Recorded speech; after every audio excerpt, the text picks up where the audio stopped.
Matematikan trigonometria lantzen ari gara. Jesus, gure matematikako irakasleak guk ikasleok ikusteko trigonometria noraino heldu alden bere teodolitoa ekarri zuen, eta lekitiko plazara hurbildu ginen. Zertarako, trigonometria erabiliz bi angelu eta alde bat kalkulatuz, elizaren altuera kalkulatzea zen gure helburua. Kontuan hartuta teodolitoa tripode baten gainean zegoela kokatuta 1,50 metrotara. Hartutako datuak triangulu batean kokatzen baldin baditugu, horrela geldituko zen. Lehenagoko plazara joan ginean, teodolitoa hemen jarri genuen. Eta kalkulatu genuen, angulu honek 29 gradu zituela. 20 metro utzi egin dituen, eta 20 metrotara jarri genuen teodolitoa berriz ere, eta kalkulatu genuen, angulu honek 34 gradu zituela. Beraz, hemen ikusi aldugun bezala daude bi triangulu. Bata 29 gradukoa, handia, eta beste hau txikiagoa dena 34 gradukoa. Triangulu horiek biak sakabanatu egiten baldin baditugu, horrela geldituko zen. Orain zer egin behar dugu? Orain erabili behar dugu arrazoi trigonometriko bat h kalkulatzeko, hori da gure helburua, elizaren altuera jakiteko. Beraz, ze arrazoi trigonometriko erabiliko dugu? Sinu da aurreko katetoa zati hipotenusa. Eta hipotenusa ez dukagu, beraz, sinu, hori ezin da galdu. Kosinu, alboko katetoa zati hipotenusa, hori ere bai, hipotenusa behar dugu, eta hipotenusa hemen eta hemen ez dakigu, beraz, kosinu ere bai, kanpoa. Eta tangente da aurreko katetoa zati albokoa, beraz, tangente erabili dezakegu, beraz, erabiliko dugu tangente. Tangentearekin zer geldituko zen? Horrela. Tangente 29 aurreko katetoa h zati albokoa, 20 gehiagiz. Eta bestean, tangente 34 berri, aurreko katetoa h zati albokoa x. Orain zer egin behar dugu? Orain, tangente bi hauetan egin behar da h bakandu. Orduan zelan geldituko zen? Geldituko zen horrela.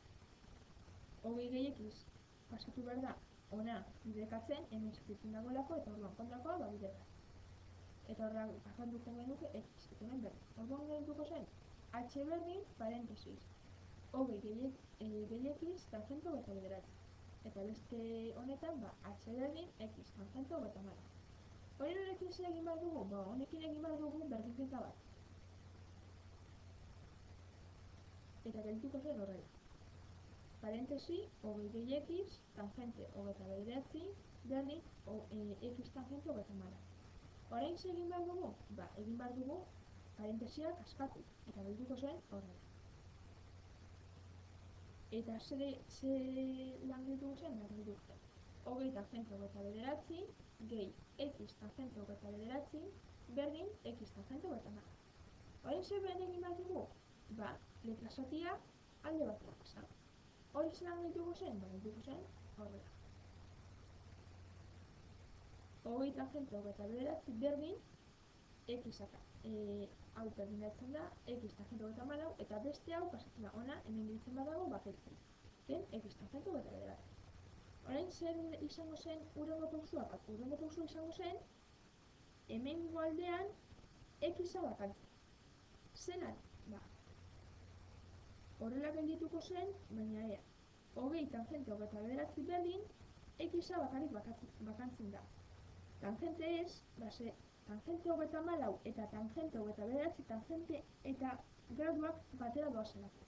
Beraz, geldituko zen, 20 tangente 29 berdin, x, parentesi tangente 34, tangente 29. Eta gero egin behar da, x-a bakandu, horretarako pasa behar da. Guzti hau, bestaldera zatitzen, hemen biderkatzen dagoelako, claro.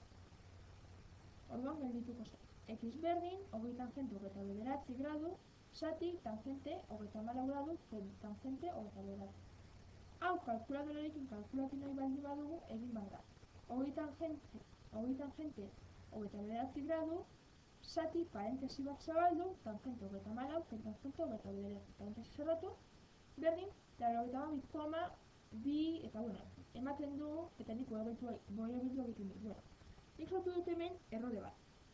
Eta hori eta errore bat sortzen badut, claro, neurketak eratzen da, batzuei gehiago, beste batzuei gutxiago, borobildu egiten da. Orduan, claro, ez da neurtzen duena errealitatea. Beraz, hemen ordezterakoan erabiltzen dugu kalkuladorako ANS tekla. Zertarako, ANSek egiten duelako aurreko emaitza osoa, ez bolobildu zer. Orduan, HBMin ANS kalkuladorarekin ANS tangent 34 eta berdin 72,21. Eta orain hemen berriz ere hemen egin dudan moduan, errela sortu dut bolobildu dudalako zenbakia, 21 koma bostean dagoena.